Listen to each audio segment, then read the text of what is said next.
Hello, everyone. Welcome to the short slidecast on dialects and sound changes of Middle English.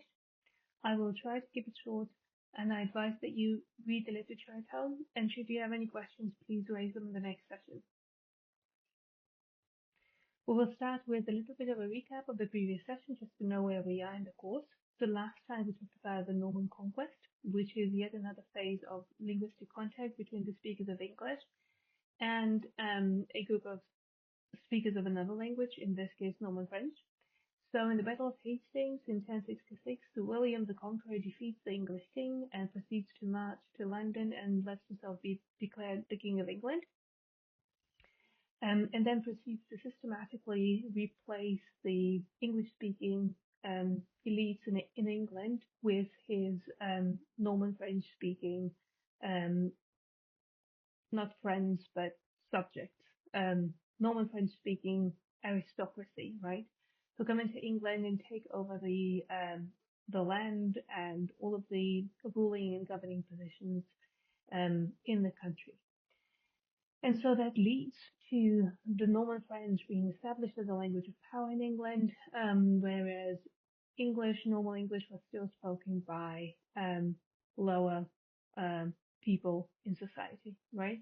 And so that situation will persist until King John will lose Normandy to France in 1204.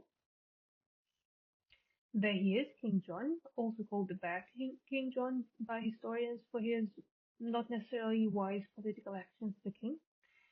So in 1204, due to his planning of his military affairs, he loses Normandy, and that forces the Norman French elites to decide where they would like to keep their territorial, their land possessions, right? And those of them who choose to keep their possessions in England, they suddenly, because they are not anymore connected that strongly to Normandy, they suddenly feel more English, and there is a certain rise in the national feeling among the Norman French-speaking elites in England.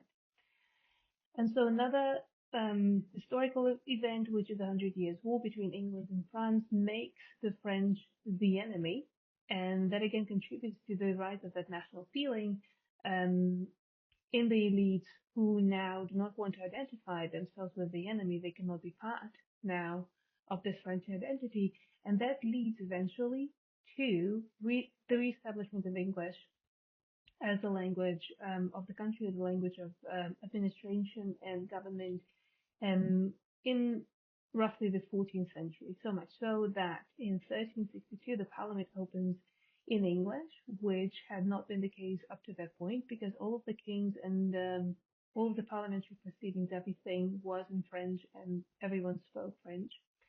Then English writing even percolates into schools, even though schools used to be primarily conducted in Latin and also French up to that point. And at the end of the century, in 1399, we see a native-speaking English or a English native speaker being crowned the King of England once again. So we talked about the consequences that had, linguistic consequences that had for England. We spoke about how clergy and the church, they traditionally spoke Latin, right? And they spoke Latin during the Norman Conquest and also during the rise of the national feeling. They mostly stayed Latin-based. And the same applied to ordinary people who spoke English during the contact with the Norman speakers, and they also spoke English as they did after the rise of the national feeling. So this national feeling only affected the allegiance of the Norman French speakers, who started to shift to English in the second part of the 13th century. And because they started to shift to English, eventually they stopped speaking Norman French at home. And so this kind of French stopped being their first native language, right? So English became the native language. And this is when, because French was still popular and was associated with culture and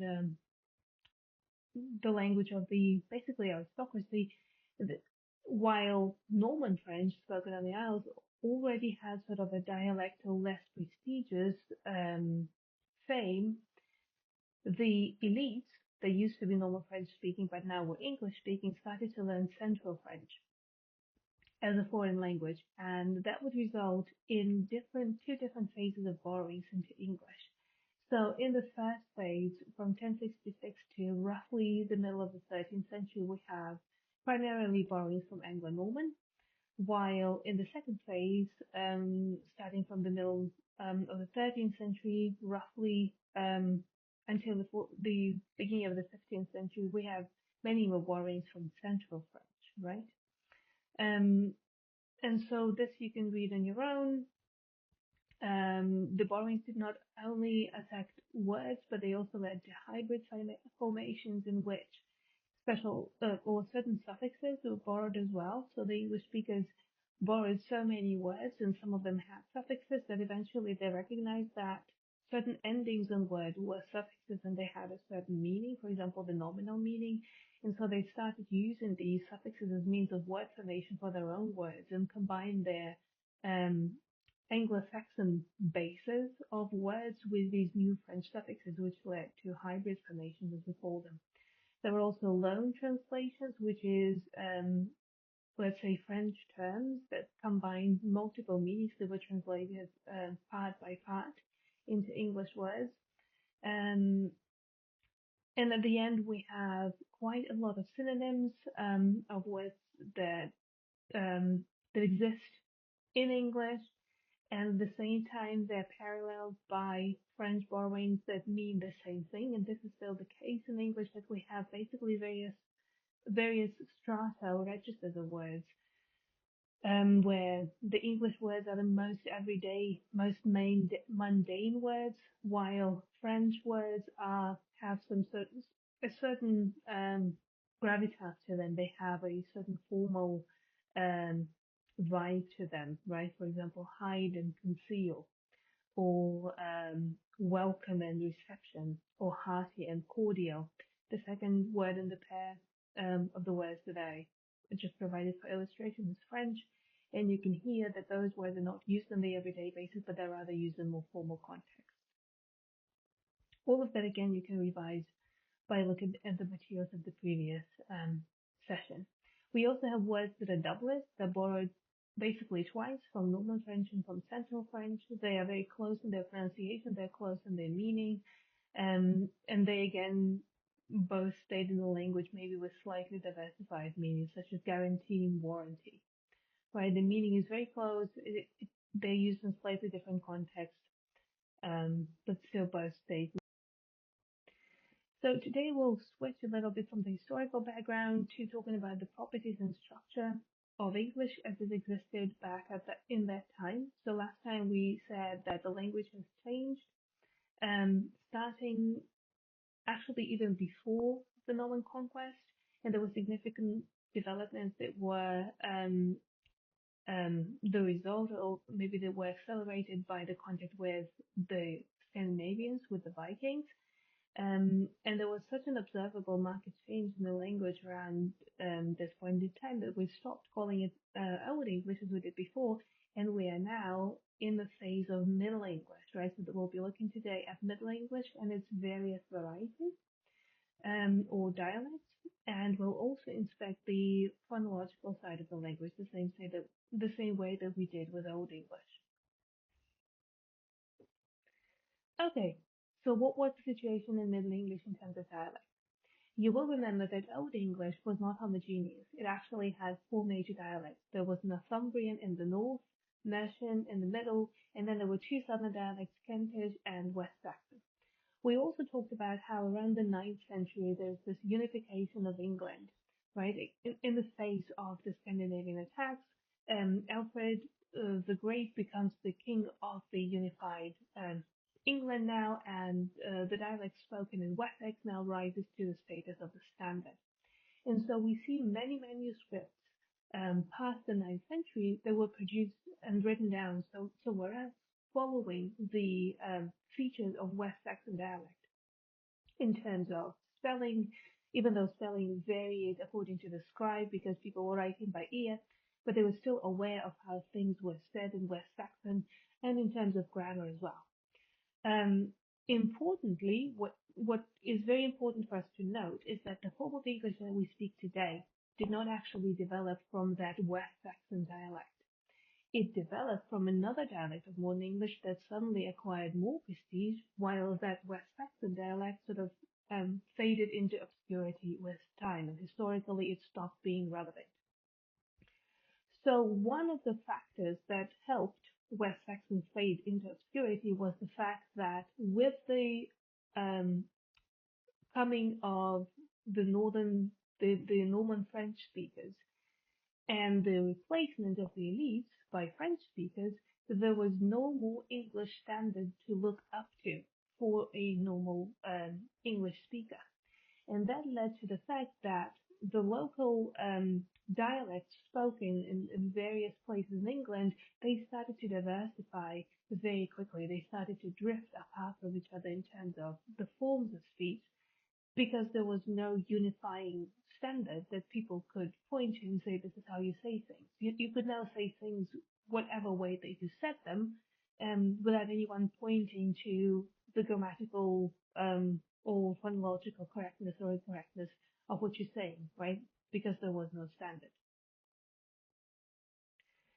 So in terms of the totality of text being produced, we see a big switch from English-based literature to French-based literature, because the literature was being written for and by the higher classes, and now all of the elites were French. So we see a proliferation of literature in French. That being said, there is also a development among English-speaking scribes of literature in English, but because English is now regional, we see this proliferation of dialectally based forms of English, right? And all of that is flowing into literature. And there are very few texts that were copied in various places, but some poems were. And if we compare various versions of the same poem written around England or copied around England at that time, it gives us a very good view of what dialectal differences were. And they were becoming greater and greater, but they also were significant in terms of inflections, in terms of pronunciation, and other features of the language. So here's the map of Old English dialects, the one that you know already, and I've spoken about it already. And this is the map of Middle English dialects. Now we have different names for the dialects at this stage to signify that these are actually different varieties with different features compared to the Old English varieties. For example, we cannot equate Northern English now with what used to be Northumbrian English because we want to show the difference between the two. We also have another Northern dialect, which is Scots. Scots does not concern us for now. It is a variety of Northumbrian that also developed into a separate language or dialect variety in Scotland.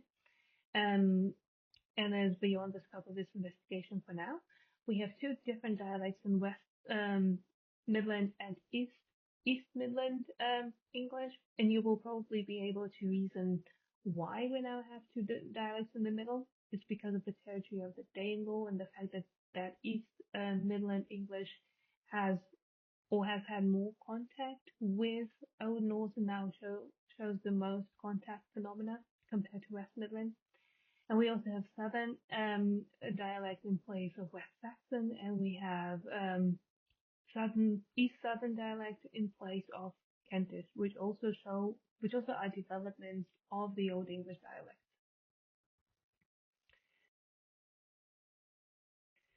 So here's another breakdown for you. Northern varieties logically show the most heavy Scandinavian influence because of the extended contact with Old Norse. They also show the heaviest and the earliest reduction of inflections, and we talked about why that happened in the previous session. Southern varieties, and what used to be Kentish, but is now Southeastern, show less Scandinavian or no Scandinavian influence because they were basically unaffected by the invasions, and they are also very conservative compared to the Northern varieties. And West and East Midland varieties are sort of in the middle, and they show intermediate contact phenomena between northern and southern extremes. So they are receptive to change, but they're also staying sort of more conservative, right? Whereby East Midland variety is more receptive to change than West Midland. So here are a few selected differences between the two extremes, the northern and the southern variety. In the north, for example, the morphology of the verb would be different compared to the south. So you would have s as the singular and plural ending in present. Here singeth, they singeth. And the participle, the present participle, would be singand. Whereas in the south, you would have here singeth with a th, they singeth, and the participle would be singing.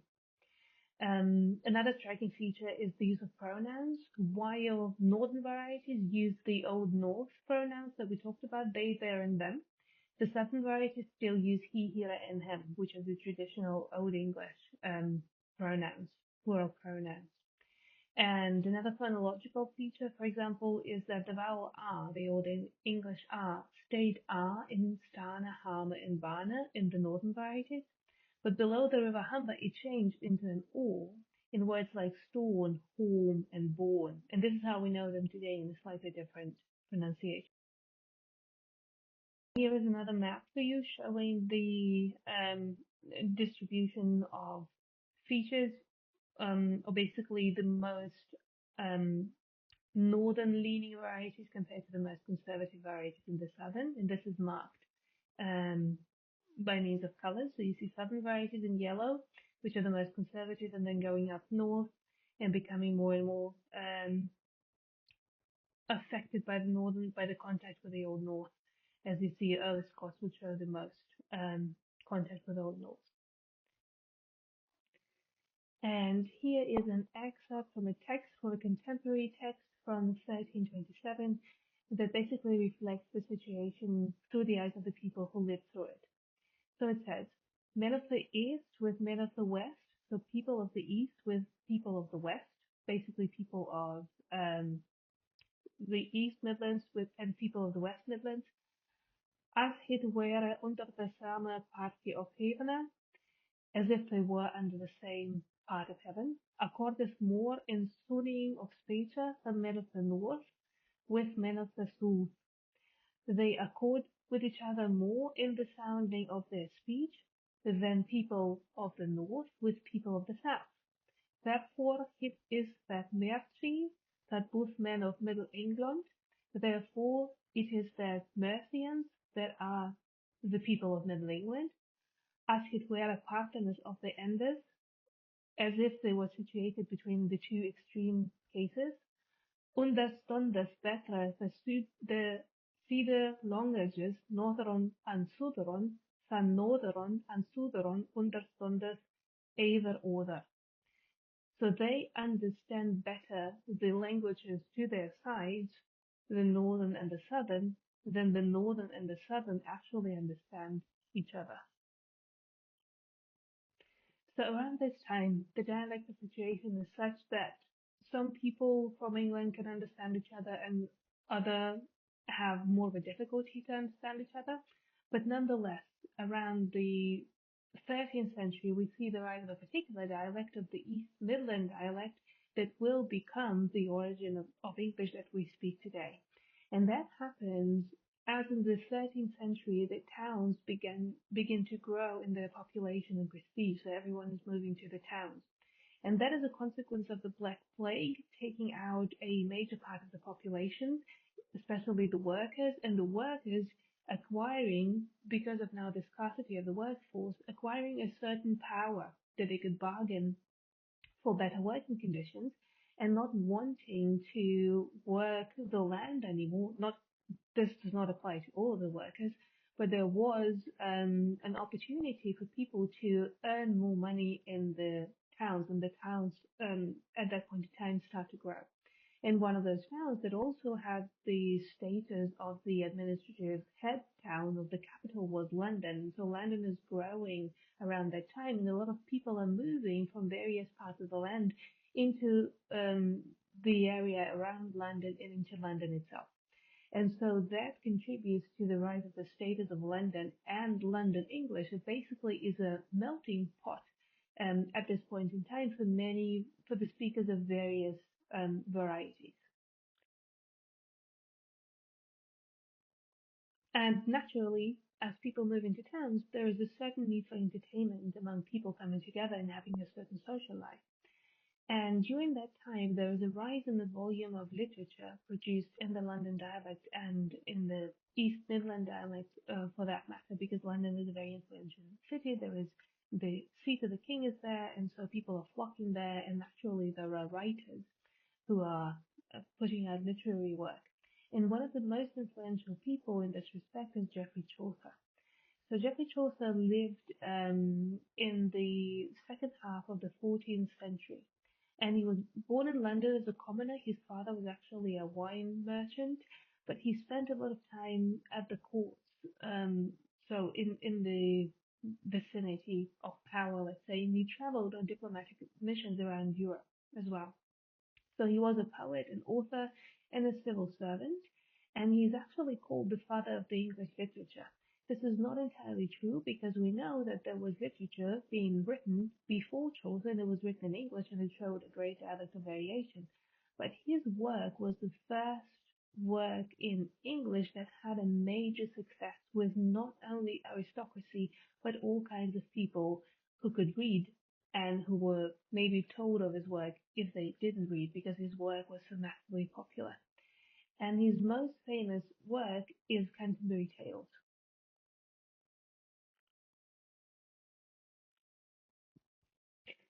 So Canterbury Tales, as I already said, was one of the first major works of literature in this new tradition of Middle English, and that was as influential and as prestigious as the French literature that had dominated the scene before this time. And its success was unprecedented. And one reason for that might be that it completely switched from the topics that were typical of Old English, especially Old English poetry, that was some kind of a saga, some kind of a hero, something happens, some drama, some battle of the English against someone. It switches to the scenes of normal everyday life of everyday 14th century England. And that was due to the fact that Chaucer had traveled in his life and he was inspired by the European writers such as Petrarch or Boccaccio. And he basically not replicated but followed their style of writing in English.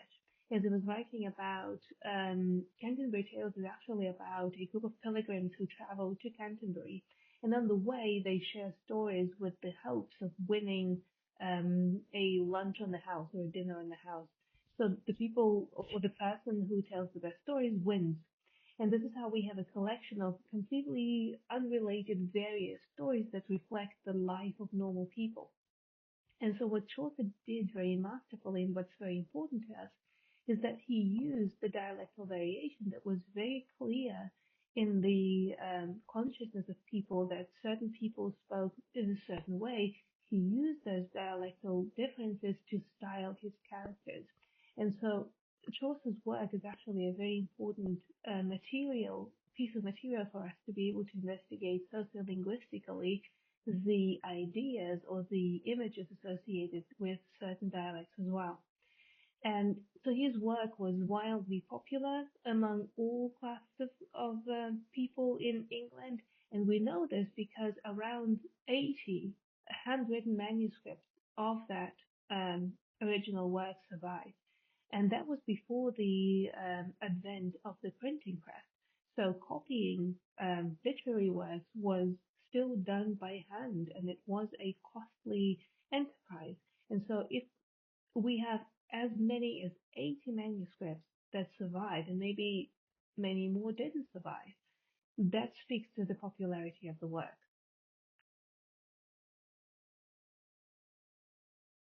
Another factor that contributed to the rising prestige of London English was the development of the Chancery English. And the Chancery of London was a document keeping institution that worked in the name of the king. So you will remember that during the domination of the Norman French aristocracy, everything, all the legal documents were written down in French.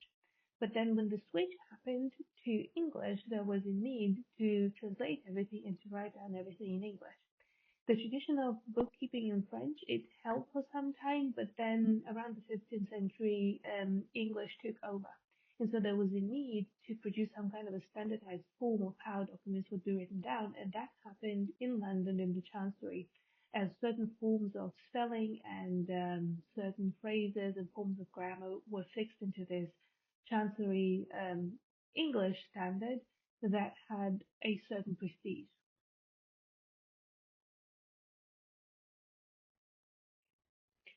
Another big event that helped to solidify the status of London English as the standard of English was the introduction of the printing press by William Caxton, who lived somewhere in the middle of the 15th century. You see the dates on the screen. And he was originally an English merchant over in Europe, in Belgium, where he learned the technology of the printing press that he then brought into England in 1476. And he started printing books in English because English was the language of the day. And specifically, he started to print out his books in London. And when I say his books, it wasn't actually the books that he wrote. He wasn't a writer himself, but he would select certain works of literature, even in from the continental literature, and then he would translate them into English and print them. And he also selected Canterbury Tales as one of the first works of English that he printed. So he would be like the editor who would be choosing because um, printing press gave him the liberty of producing multiple copies of the same work that were essentially the same. So there was no scribe involved. It's a completely different technology. So his decision as to what pronunciation or what manifestation of the word would be printed was deciding for the future of the word, or what dialectal word, let's say, he would choose for a particular concept in his translation, was again deciding for the fate of the word. This is a huge technological advance that basically determined the status of London English as the English of print.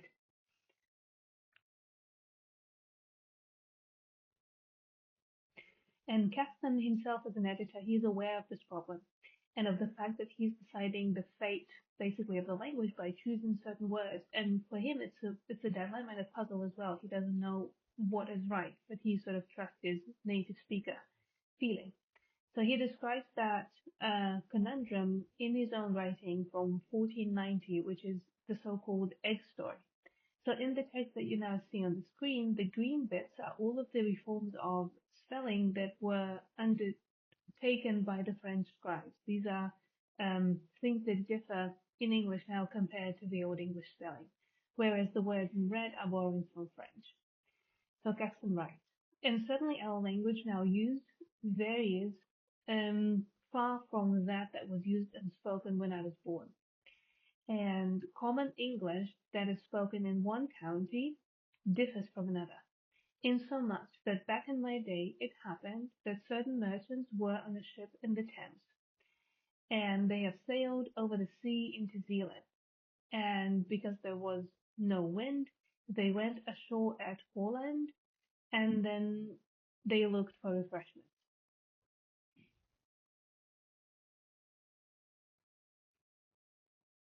And one of them, named Sheffield, a merchant, went into a house and asked for food. Mater here stands for food. And especially he asked for eggs. And Chaucer writes here after eggies. And eggies, because it keeps that hard g, is a borrowing, as we know, from Old Norse, which shows no palatalization. And then Chaucer writes, and the good wife answered that she could speak no French.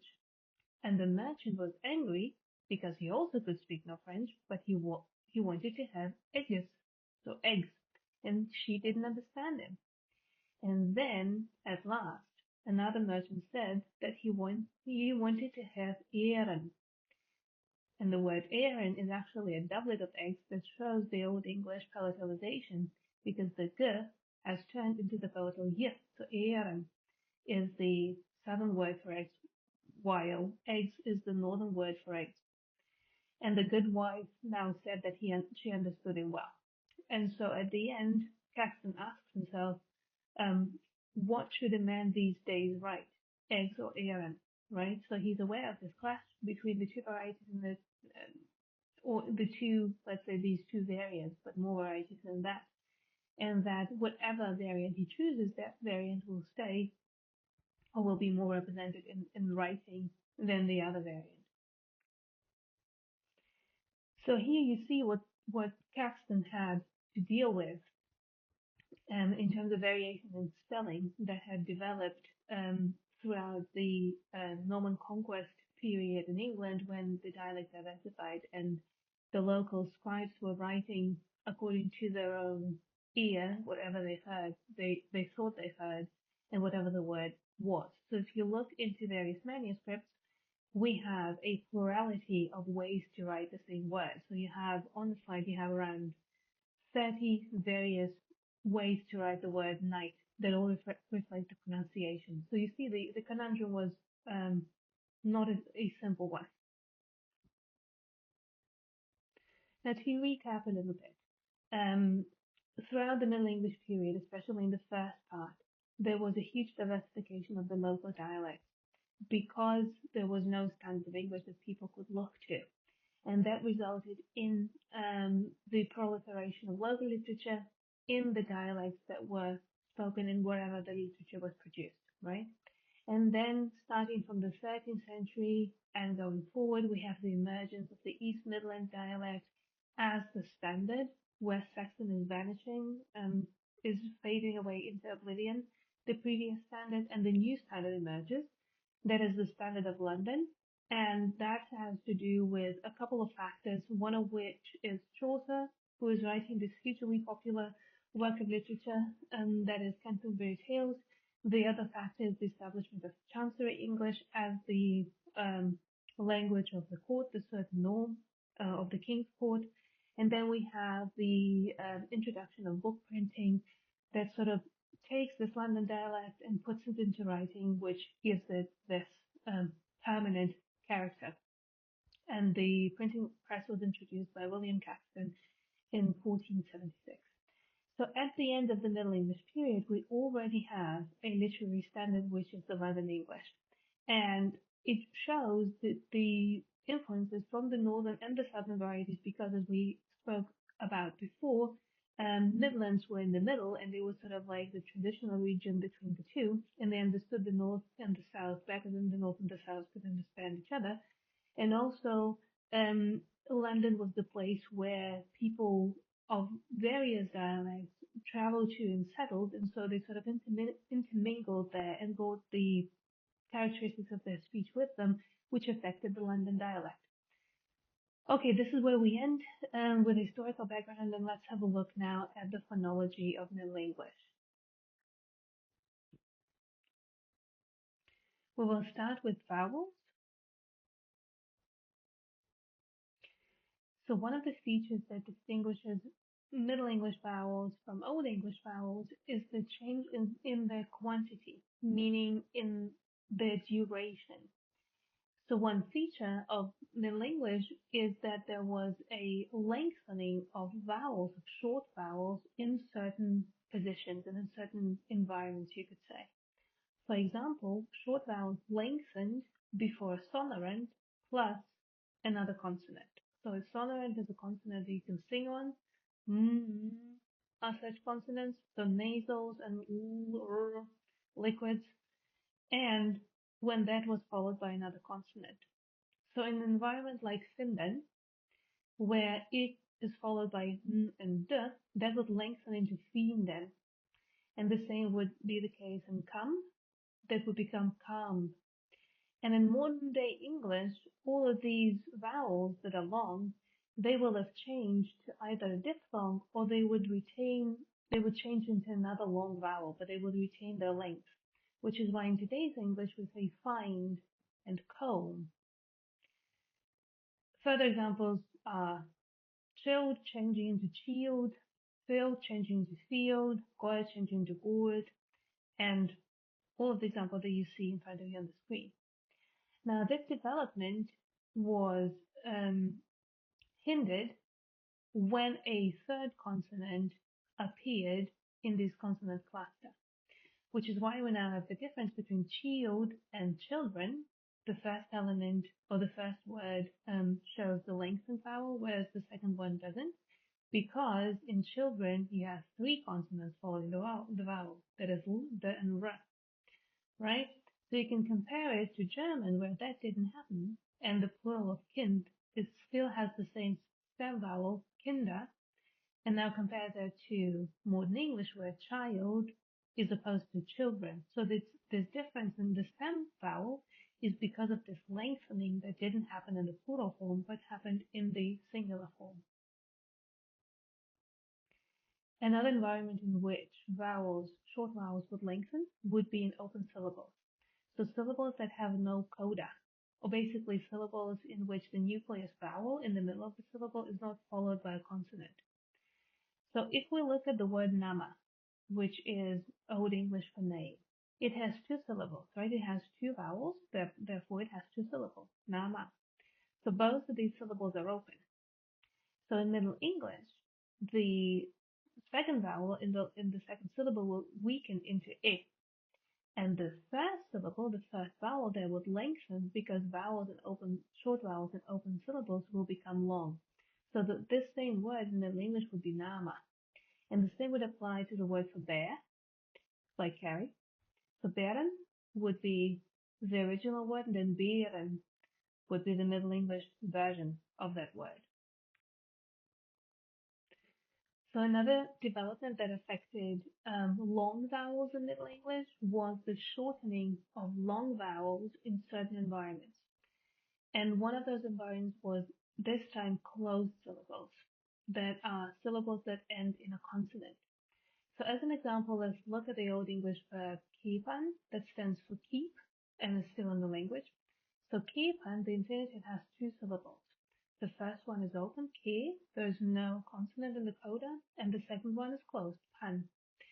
And in the past, keepte also has two syllables, but now the first syllable is closed because keep ends in a p, and then te is open. But actually, for Old English, this whole story with closed and open syllables is not relevant because the phonology of the language does not care about that. It only becomes relevant in Middle English, where long vowels shorten in closed syllables.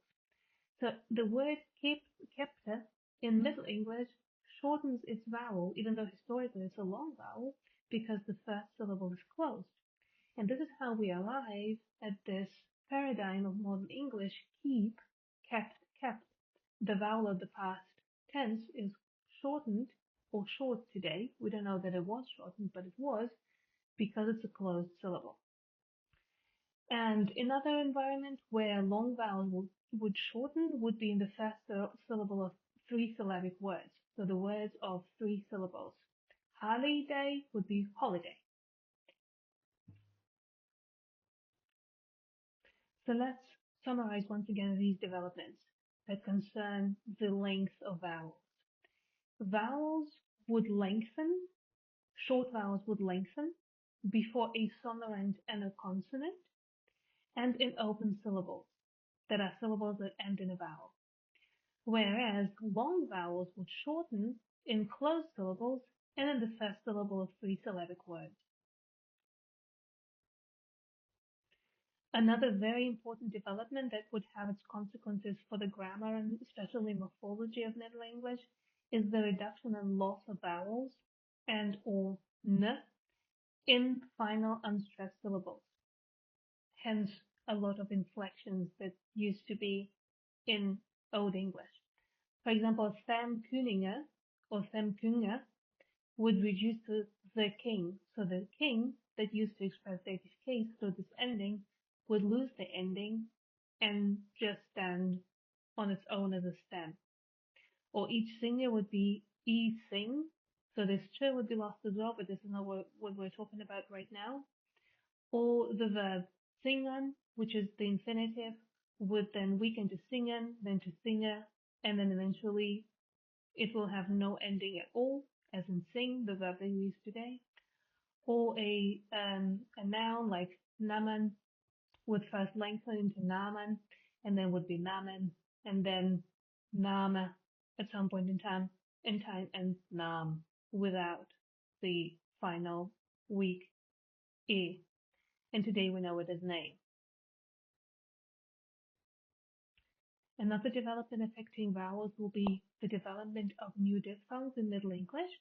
We know that Old English had a couple of diphthongs, but they all monophthongized, that is, they all became simple vowels. But instead of them, there were new diphthongs developing through the weakening of y and w when they would follow a nucleus vowel. For example, in words like dai, where the y would be a very pronounced element, that would weaken and become part of the nucleus in dai. And the same would happen with way, that would weaken into way. And for example, when an R was followed by a W or a Y, like in Sawol, that would become Sawol and eventually Soul. Or when an O was followed by a W, like in Knowan, originally the verb was Knawan, but then it became Knowan, and then that would weaken into Knowen. And the same can be observed when the long E or the long E was followed by a W. Newe would become Neo or Neo. And another source of new diphthongs would be the French words that would bring their diphthongs with them. So when R was followed by a N and a consonant, that would turn into ow. Kamaunda would be an example of that. Or the words of French that contained the U sound that was not part of the Old English phonology by that time would be pronounced as eo, so it's a diphthongized version aiming to sort of mimic that U sound, like piora, for example. Or oi would be an originally French diphthong that would be borrowed whole in the words like choice. Another feature of Middle English that is different compared to Old English is the unrounded U or U. You will remember that the only difference between U and E is in the rounded form of the lips. So when you say U, you round the lips, but the position of the vowel in the mouth is essentially the same. So when it unrounded, it is actually fell together with the short I and long E. And the examples for that would be for short I, it would be Fulan, would now be said as Filan, or Kun would become Kin, and for long U it would be Fur, the word fire, turning into Fear or Fear, and then Muse for mice, turning into Mies, and then eventually turning into mice, but we'll speak about how that happened in lectures to follow. So we also just said that this U was the property of French and it was borrowed together with the French words that entered the Middle English vocabulary.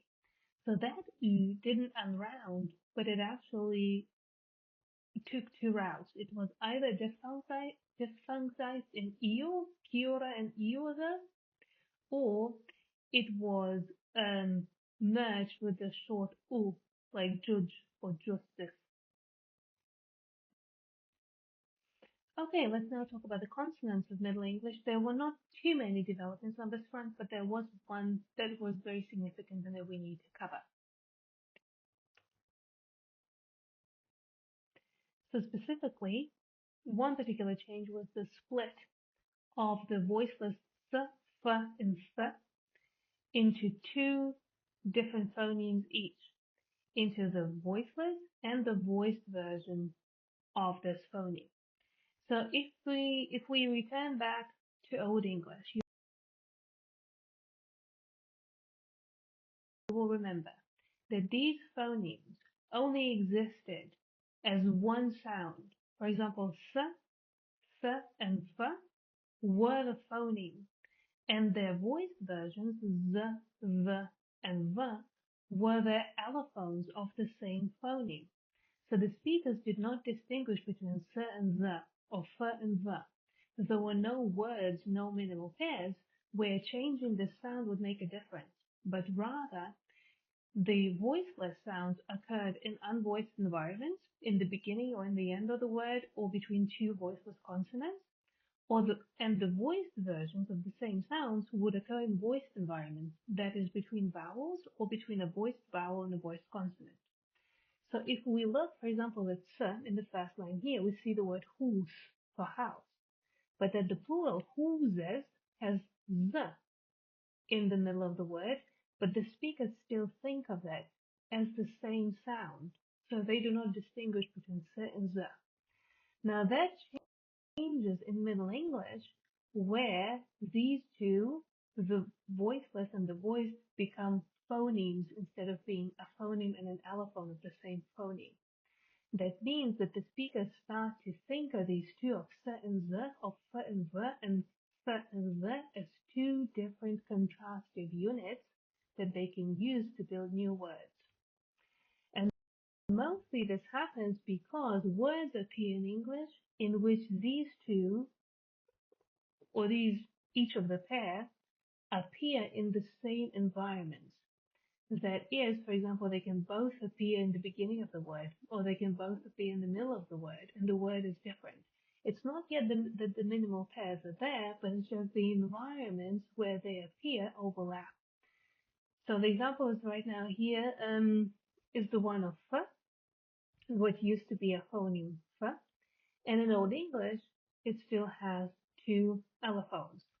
"Feder" and "hla" both have the unvoiced version, and then "hlavas" has a "v" in the middle. But in Middle English, we have both "f" appearing in the middle and at both ends. So "feder" has it in the beginning, "often" has it in the middle, and then "lof" has it at the end. And then "v" as well can appear in the middle and in the beginning and in the end. "Venisher," which is borrowing from French, "loves," and "louver." And the same concerns all the other sounds of this group. "S" again used to be "s" and "z," allophones in Old English, "theon" and "whos," and in the middle, between two voice sounds, it would be "whoses."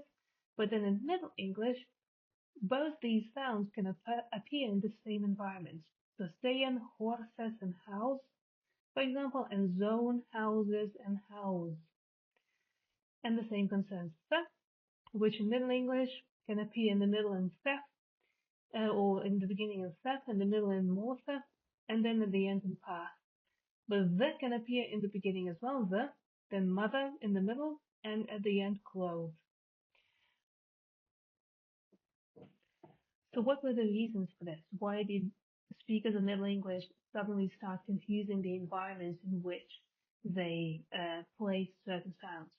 Well, first of all, many borrowings from French were integrated into the vocabulary of English, and they did not correspond to the usual rules of distribution that Old English had.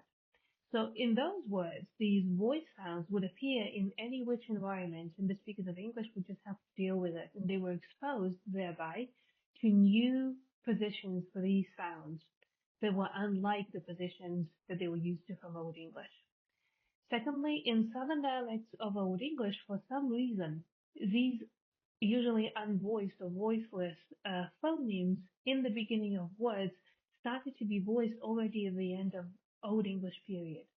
We don't know why that happened, but we have examples surviving to modern day English. For example, vixen, that is the same word as the word fox, but it comes from the from the south, and already carries this voiced v instead of the unvoiced f in the beginning of a word.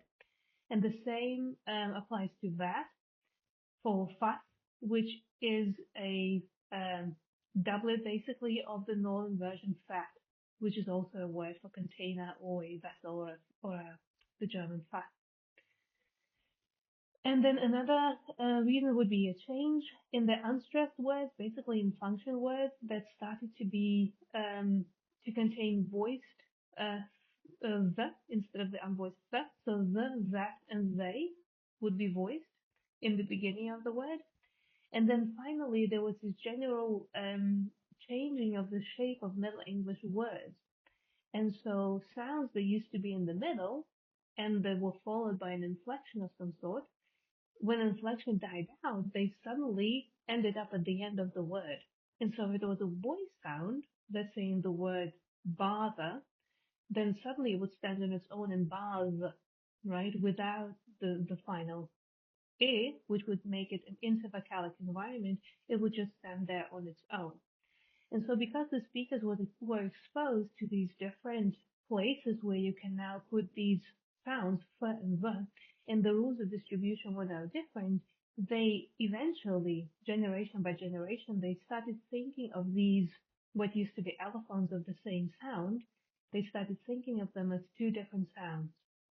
And with time, minimal pairs will appear in which these sounds are contracted to each other and they actually change the meaning of the word, such as, for example, seal and zeal, or feel and zeal, and words like that. This is the part of the lecture where I usually play an excerpt of Middle English for my students to listen to. But because you're watching this as a slidecast, I would recommend going to the presentation and copying this link and watching the video on your own. And then you can follow. In the presentation, there is the text of the poem. This is actually the beginning, the prologue of Canterbury Tales that the speaker in the previous video is reading. It's just for you to see whether you can follow, and I bet you can, because the spelling of Middle English is much closer to the pronunciation of Middle English than what we now consider to be the regular rules of pronunciation and their correspondence to the English spelling. So this concludes this slidecast. And you see on the slide a bullet point version of what we've covered today. So we started with the image of Middle English as a collection of dialects. We talked about the differentiation of features among the dialects and then the factors that propelled the London dialect towards the status of the standard of English towards the end of the Middle English period. And then we briefly covered the Middle English phonology, starting with vowels and then going over to consonants and looking at how what used to be singular phonemes, s, f, and th, split into two different phonemes, the voiced and the unvoiced version. Okay, so next week there will be no class because of Pfingsten, but then in 2 weeks we'll meet in class again, and please, if you have any questions, write them down and raise them in the beginning of the next lecture. I thank you for your attention, and I'll see you in class next time. Bye.